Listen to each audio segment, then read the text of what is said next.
Значи, вака, министре, јас не зборев на памет. Сите работи, сите бројки кои што ви ги прочитав, вклучително и за прекршоците и за штетите и слично, ги цитирав директно, значи ми се запишени од ревизорскиот извештај.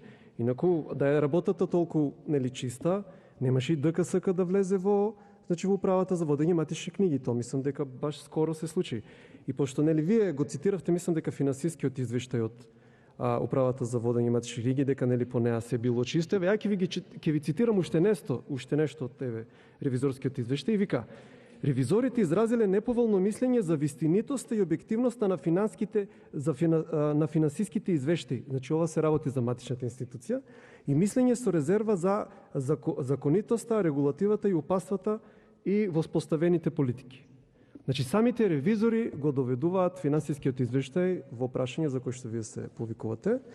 А понатаму, значи не бев повикан повеќе пати да објаснам зошто не требале луѓето да се попишат, каков ќе бил пописот. Луѓето видоа каков така наречен попис вие терате, така да нема потреба да се навлегува во таа тема.